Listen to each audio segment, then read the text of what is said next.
Hello everybody and welcome back to another episode of Q&A Wednesdays. We will be doing Q&A Wednesdays every week for the foreseeable future as part of our daily transmission. So, welcome. We have a collection of questions as ever from our Patreon supporters first and foremost, and secondly from our social media platforms. In this case, we are taking all of our questions from Instagram. So, thank you everybody once again from Patreon. Mainly for being our supporters as well, but for providing us with questions. And thank you also to our Instagram followers who have provided us with questions too. I'm going to get straight into it today. And the first question from our Patreon supporters is from Kieran. Hello Kieran, thank you very much for your question. Kieran asks, hi guys, will charging my leisure battery via split charge relay whilst the battery is full damage the battery, i.e. overcharging? If so, would you recommend wiring in a cut-off switch between split charge relay and the leisure battery? Cheers, Kieran. So, quite simply, a traditional alternator in your vehicle has a voltage regulator, and that will ensure that the battery it is connected to receives no more charge than it is capable of. So in most cases, a vehicle battery when fully charged will be at idle around about 12.7, 12.8 volts, and that's a good charged healthy battery. Whilst you are driving or the engines are idle or the alternator is charging that battery, it can go all the way up to 14.6, 14.7 volts. However, the battery will remain at its optimum charge, which is in the region of 12.7 to 12.8 volts. So to answer your question, charging your leisure battery via the split charge relay will not overcharge it because of the alternator's voltage regulator. However, there is an alternative. You could potentially fit a battery-to-battery leisure battery charger in the form of a C-Tech or a Victron Orion leisure battery charger or second battery charger. Now they are known for a better quality charge because they do a battery-to-battery charge. We're, funnily enough, going further into this in our daily transmission videos, and we are going to be doing a full video in the very near future on smart charging or charging with a smart alternator on your vehicle. So look forward to that. But thank you, Kieran, for your question. I hope that answers your question. The next question is from Mark Ray. Thank you very much, Mark, for your question. It says, hi, Leigh, Dan. I am looking at fitting a Chinese diesel heater and want to use the tank supplied. The only place I can install it is forward of the passenger rear wheel arch. Do you know if there is clearance below to drill for the exhaust pipe? Now, don't quite know which fan. We need some more information as a thing to everybody. If it's a question specific about your vehicle or any vehicle, please ensure you give us all the details so then we can give you a true answer. So Mark, clearance below to drill for the exhaust pipe completely depends on the vehicle. However, if it is a transit custom, for example, I know forward of the wheel arch is the rear suspension wishbone mounting point, so no, it's not a suitable point. On the likes of a T4 or T5, you might also find the swing arm mounting point forward of the rear wheel arch. So the rear suspension mounting points are forward of that rear wheel arch. So quite possibly that's not going to be a good idea to fit your heater exhaust pipe.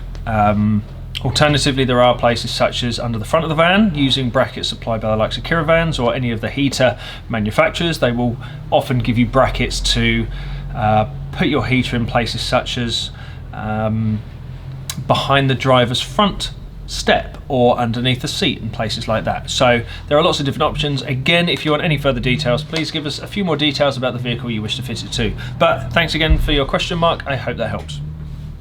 Next question is from Steve Farnham.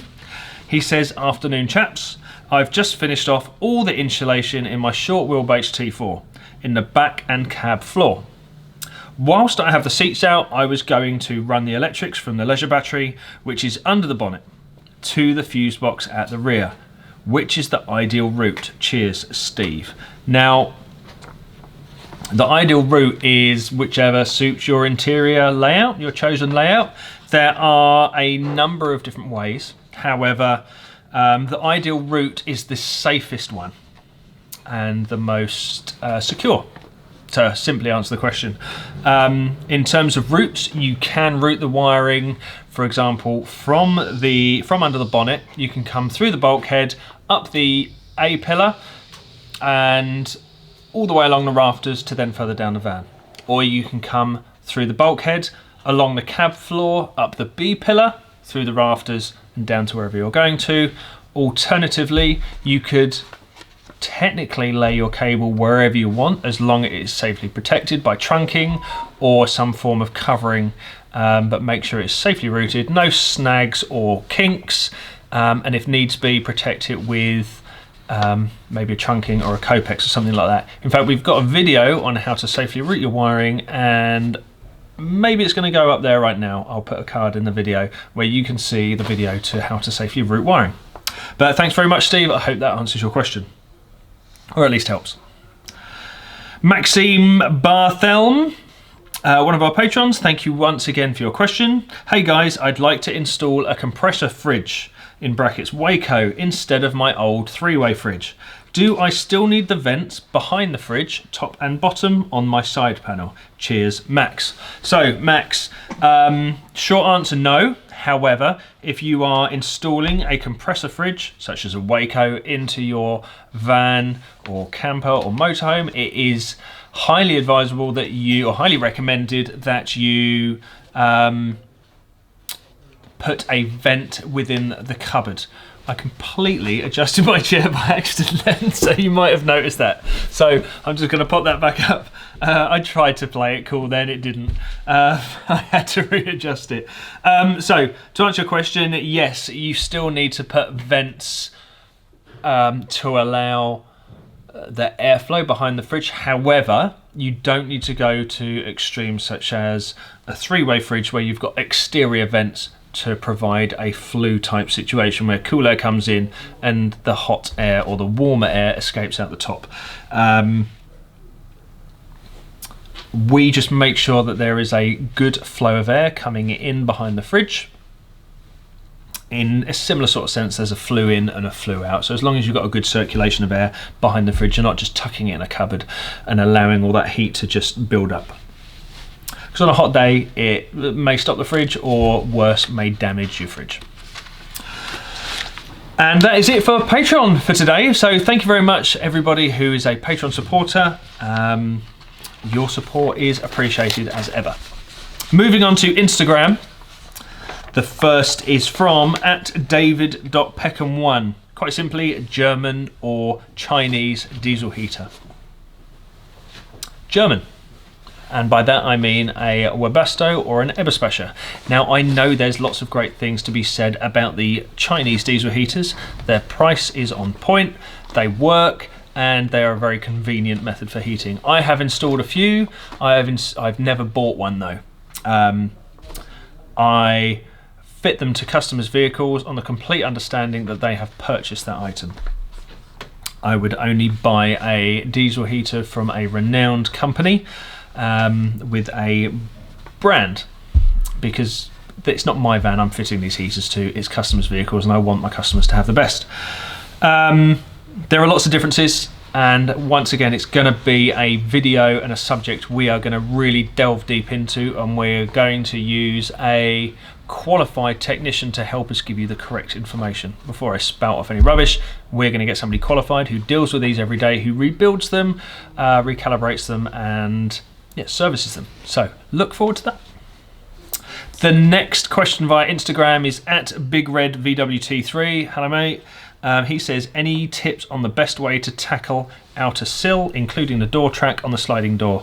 I am going to guess from that question you are talking about the bodywork.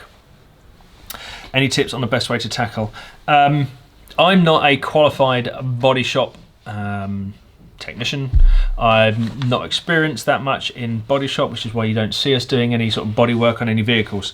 I would recommend, if you are on a Facebook group such as the VW Type 25 pages, you have a chat with somebody on there called Gazza Hurst from JDI Autobody. He's actually our painter, but if you're on any of those Facebook groups, you will know that he has been churning out some incredible VW restorations of late. We have currently dealt with 3.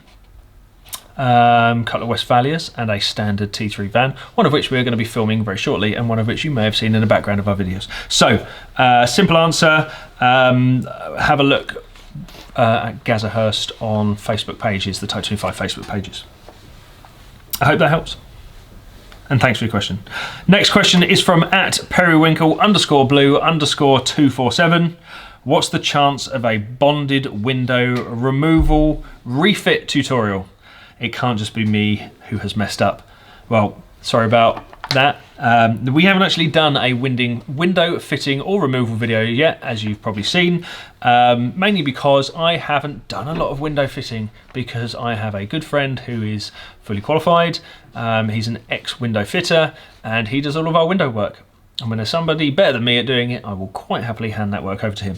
However, that being said, we will bring him in for another video, and he can maybe do a demonstration on how best to remove an old window and refit one. So look forward to that also. The next question via Instagram is from @myryanist. I hope I've got that right. Hi Lee, I was wondering, what is the name of the factory blue on the T25 Doka? Is it Guinea blue? I don't know, is it? I don't have a factory blue on a Type 25 Doka. However, I can look for you. I can't give you the... Literally, I get given these questions, we print them off because we're busy. I get given the questions and I come straight to you with the answers. I haven't had the chance to do any research into this. So Guinea blue, my Doka certainly isn't Guinea blue, it's a factory white. But if you ping us another message, maybe I can look into that a bit further for you. The last question via Instagram is from @the.big.build. He says, how can EU customers buy camper products in the UK without paying import taxes? Or how can EU customers buy in the UK for a good price? Now, if you're outside of the UK or outside of the EU and you've been living under a rock for the last 4 years, you may not know that the UK or Great Britain has now left the European Union. So if any business is trying to import or export anything out of this country, it is very, very difficult, and people are still learning how, because we've only been out of the EU on today's date 11 days, 12 days. So everybody's still learning very much. So as a funny answer, I guess, you could go back 4 years and maybe help us vote for remaining. Alternatively, you might have to just be patient until we all figure out the best way how to provide EU customers with camper products without paying import taxes. That's about the best I can do for you at the moment at The Big Build. I'm sorry, it's so complicated. There's people who we deal with every day whose job it is to deal with importing, exporting, supplying goods all over the country, and they still haven't all got it figured out, and they do it every day. So I'm certainly not the best person to ask. I do apologise. And that's it for today. Thank you very much. If you've been watching us on our daily transmission, thank you so much. We are going to be providing you with Q&As every Wednesday, and we're also going to be providing you with a video every single day for the foreseeable future until the UK or England comes out of lockdown, or whatever it may be. As if we weren't busy enough, we would like to provide you with a video a day just to help you get through this and to teach you. That being said, I hope all of these questions helped as well, and I can't wait to receive more questions and catch you on the next video. In the meantime, if you'd like to see us on social media in between each videos, please head over to our website www.combevalleycampers.co.uk or Facebook or Instagram. And now TikTok too. Don't forget TikTok, we're on there as well. We've got some quite good little videos. So, goodbye, and we'll see you next time. Thanks again.